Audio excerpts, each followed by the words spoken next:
Nice movie. ಚೆನ್ನಾಗಿತ್ತು. Block buster.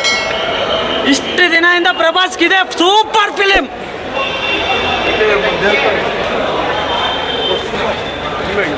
Super ಆಗಿದೆ sir. KGF 3ಗಿಂತ ಚೆನ್ನಾಗಿದೆ. ಒಂದು ಒಳ್ಳೆ ವರ್ಲ್ಡ್ ಕ್ರಿಯೇಟ್ ಮಾಡಿದ್ದಾರೆ. ಚೆನ್ನಾಗಿದೆ ಸೂಪರ್. ತುಂಬ ಚೆನ್ನಾಗಿದೆ ಮೂವಿ. ಗುಡ್. ಆ್ಯಾವ್ರೇಜ್. ತುಂಬ ಚೆನ್ನಾಗಿದೆ. ಚೆನ್ನಾಗಿದೆ.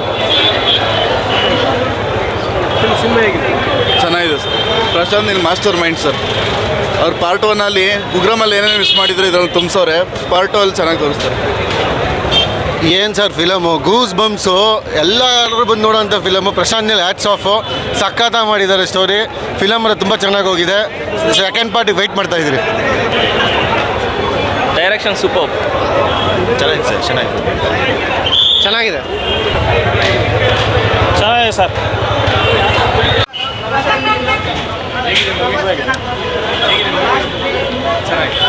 ಚೆನ್ನಾಗಿದೆ. Rocking star Yash sexy. ಚೆನ್ನಾಗಿದೆ ಮೂವಿ, ನೋಡ್ಬೋದು. ಯಶ್ ಅವ್ರು ಇಲ್ಲ ಇದರಲ್ಲಿ ಲಾಸ್ಟ್. ಸರ್ ಇಲ್ಲಿ ಹೇಳ್ತೀನಿ, ಇದೆಲ್ಲ ಥಿಯೇಟ್ರ್ ಎಲ್ಲ ಮುಂಚೆ ಅಭಿಯಣ್ಣಂದು ದರ್ಶನ ಅಣ್ಣಂದು ಯಾವತ್ತ ಯಾವನ್ನೇ ಬಂದ್ರೂ ದರ್ಶನ ಆಗೋಕ್ಕಾಗಲ್ಲ. ಕರ್ನಾಟಕದಲ್ಲಿ ದರ್ಶನ ಆಗೋಕ್ಕಾಗಲ್ಲ. ಅಂಬರೀಷ್ ಅಣ್ಣ ಆಗೋಕ್ಕಾಗುತ್ತಾ? ಡಾಕ್ಟರ್ ಇವರು ವಿಷ್ಣುವರ್ಧನ್ ಯಾರು ಹಾಕೋಕ್ಕಾಗುತ್ತಾ? ಡಾಕ್ಟರ್ ರಾಜ್ಕುಮಾರ್ ಇವೆಲ್ಲ ಹಾಕೋಕ್ಕಾಗುತ್ತಾ? ಒಬ್ಬನೇ ಒಂದು ಕುಡಿ. ನಾನು ಅಯ್ಯೋ ಟಿಕೆಟ್ ತಾಂಡಿದ್ದೆ, ಇಲ್ಲೆಲ್ಲ ಪ್ರೆಸ್ ಸಿಕ್ಕದು ನೋಡಿದೆ. ನಾನು ಯಾಕೋಸ್ಕರ ಗೊತ್ತೇ ಹೋಗಿದ್ದು, ನಾ ಬಾಸ ಕಡೆ ಅಭಿಮಾನಿ. ನಾನು ಮೆಜೆಸ್ಟಿಕ್ಕಿಂದ ಇಟ್ಕೊ ಬಂದನು. ಅಂಬರೀಷ್ ಅಣ್ಣ ಯಾವುದು ಕಾಯ್ತಾ ಇದ್ದೀರಾ? ಯಾವ ಮೂವಿ ಕಾಯ್ತಾ ಇದ್ದೀರಾ? ನಮ್ಮ ಕಾಟಾರ ಆ ಟ್ರೈಲರ್ ಆಯ್ತಲ್ಲ ಸರ್. ಸಿನಿಮಾ ತುಂಬ ಚೆನ್ನಾಗಿದೆ. ಓವರ್ ಆಲ್ ಮೇಕಿಂಗ್ ಎಲ್ಲ ಸಖತ್ತಾಗಿದೆ. ಸಾಂಗ್ಸ್ ಮಾತ್ರ ಅಲ್ಟಿಮೇಟ್ ಇದೆ. ಡೈರೆಕ್ಷನ್ ಮಾತ್ರ ಚಿಂದಿ ಚಿತ್ರಣ ಆಗಿದೆ. ದಯವಿಟ್ಟು ಎಲ್ಲರೂ ಒಂದೇ ಒಂದು ಕೇಳ್ಕೊಳ್ಳೋದು ಏನಂದರೆ, ಕನ್ನಡಿಗರಲ್ಲಿ ಯಾರು KGF ಥರ ಇದೆ ಅಂತ ಸಿನಿಮಾ ಬಂದು ನೋಡಬೇಡಿ. KGF ಬೇರೆ, ಸಲಾರೇ ಬೇರೆ. ಸಲಾರ್ ಥರ KGF ಇದೆ, KGF ಥರ ಸಲಾರ್ ಇದೆ ಅಂತ ಅನ್ಕೋಬೇಡಿ. ಬಟ್ ಮೇಕಿಂಗ್ ಆ ಥರ ಇದೆ ಅನಿಸುತ್ತೆ, ನಿಮ್ಗೆ ಫೀಲ್ ಆಗುತ್ತೆ. ಮೇಕಿಂಗ್ ಸಲಾರ್ ಥರ ಇದೆ ಅಂತ ಫೀಲ್ ಆಗುತ್ತೆ. ಬಟ್ ದಯವಿಟ್ಟು ಯಾರು ಹಂಗೆ ಅನ್ಕೋಬೇಡಿ. ಏನಕ್ಕಂದರೆ ಸಲಾರೇ ಬೇರೆ, KGF ಬೇರೆ, ಉಗ್ರಮೇ ಬೇರೆ. ಬಟ್ ಆ ನಿರ್ದೇಶಕರು ಮಾಡಿದ್ದಾರೆ ಅಂದಮೇಲೆ ಎಲ್ರಿಗೂ ಮನಸ್ಸಲ್ಲಿ ಬರೋದು ಒಂದೇ, ಅಯ್ಯೋ KGF ಥರ ಇರ್ಬೋದು, KGF ಥರ ಮಾಡಿಬಿಟ್ಟಿದ್ದಾರೆ. ನೀವು ಟ್ರೈಲರ್ ನೋಡಿ ಡಿಸೈಡ್ ಮಾಡಬೇಡಿ, ಸಿನಿಮಾ ನೋಡಿ ಡಿಸೈಡ್ ಮಾಡಿ. ಟ್ರೈಲರ್ ನೋಡಿದ ತಕ್ಷಣ ಏನು ಅನಿಸುತ್ತೆ, ಬಟ್ ಆ ಮೇಕಿಂಗ್ ಕಾಣಿಸುತ್ತೆ. ಬಟ್ ಏನು ಮಾಡೋಕ್ಕಾಗಲ್ಲ, ಸಿನಿಮಾ ಆ ಥರ ಮಾಡಿದ್ದಾರೆ ಅಂದಮೇಲೆ, ಪ್ಯಾನ್ ಇಂಡಿಯಾ ಸಿನಿಮಾ ಅಂದಮೇಲೆ ನಾವೆಲ್ಲರೂ ಹಂಗೆ ಅದು ಅನುಭವಿಸ್ಬೇಕಾಗುತ್ತೆ. ಇಲ್ಲಿ ಸಿನಿಮಾ ಬಂದ ಮೇಲೆ ನಿಮಗೆ ಗೊತ್ತಾಗುತ್ತೆ ಅದಕ್ಕೆ ಏನು ಹೇಳ್ಬೇಕಂತ. ಅದಕ್ಕೆ ಹೇಳಿದ್ದಾರೆ ಒಂದು ನಾನು ಅದಕ್ಕೆ ಬರೆದ್ಬಿಟ್ಟಿದ್ದೀನಿ. ಎಲ್ಲರೂ ಮಾಡ್ತಾರೆ ಸಿನಿಮಾ,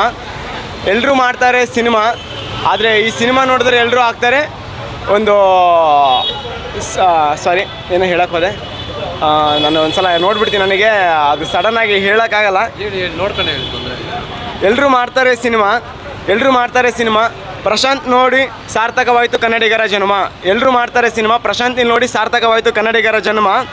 ಪ್ರಶಾಂತ್ ನೀಲ್ ಮಾಡವ್ರೆ ಮೋಡಿ. ಎಲ್ಲರೂ ಥಿಯೇಟರಿಗೆ ಬಂದು ಸಿನಿಮಾ ನೋಡಿ. ಪ್ರಶಾಂತ್ ನೀಲ್ ಮಾಡವ್ರೆ ಮೋಡಿ. ಎಲ್ಲರೂ ಥಿಯೇಟರಿಗೆ ಬಂದು ಸಿನಿಮಾ ನೋಡಿ. ಪ್ರಭಾಸ್ ಮೂವಿ ತುಂಬ ಜೋರು. ಈ ಮೂವಿ ನೋಡಿದರೆ ಆಗಲ್ಲ ಯಾರಿಗೂ ಬೋರು.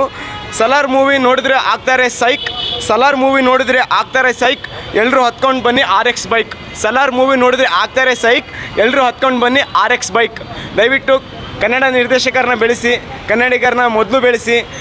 ಫಸ್ಟ್ ನಮ್ಮಲ್ಲಿ ಏನಾಗಿ ಹೋಗಬೇಕಂದ್ರೆ, ಈ ಸಿನಿಮಾ ಹೇಗಿದೆ, ಆ ಸಿನಿಮಾ ಹೇಗಿದೆ ಅಂತ ಕಂಪೇರ್ ಮಾಡಬೇಡಿ, ಬೇರೆಯವ್ರ ಮಾತು ಕೇಳಬೇಡಿ, ನಂದು ರಿವ್ಯೂ ನೋಡಬೇಡಿ ನೀವು. ನಾನು ಕಡಿಮೆ ಇದೆಯಲ್ಲ ಅದಕ್ಕೆ ಸರ್, ಕನ್ನಡ ಸ್ಕ್ರೀನಿಂಗ್ ಕಮ್ಮಿ, ಅದೊಂದು ಬೇಜಾರಾಗುತ್ತೆ. ಏನು ಮಾಡೋಕ್ಕಲ್ಲ ಸರ್, ಈಗ ಫ್ಯಾನ್ ಇಂಡಿಯಾ ಅಂದಮೇಲೆ ಅದು ಹಾಕ್ತಾರೆ. ನಾವು ಕನ್ನಡ ಅಂತ ಇದ್ರಿ ಕನ್ನಡಿಗರು ಅಂತ, ಇವಾಗ ಕನ್ನಡ ಸ್ಕ್ರೀನಿಂಗ್ ಕಡಿಮೆ ಇದೆಯಲ್ಲ ಹೇಗಂತೀರಾ?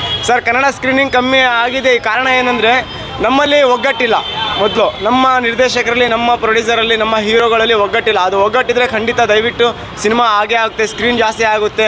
ಆಮೇಲೆ ನೀವು ಸಿನಿಮಾ ಯಾಕೆ ಕೊಡ್ತಿಲ್ಲ ಅಂತ ಯಾರು ಜವಾಬ್ದಾರಿ ತಗೊಳ್ತಿಲ್ಲ. ನೋಡಿ, ಅವಾಗೆಲ್ಲ 100 ದಿನ 150 ದಿನ ಸಿಲ್ವರ್ ಜೂಬ್ಲಿ ಆಗ್ತಿದ್ವಿ, ಇವಾಗೆಲ್ಲ 15 ದಿನ ಸಿನಿಮಾ ಓಡ್ತಿಲ್ಲ ಅಂದರೆ ನೀವು ಅದ್ರ ಬಗ್ಗೆ ಕೇರ್ ಮಾಡ್ತಿಲ್ಲ.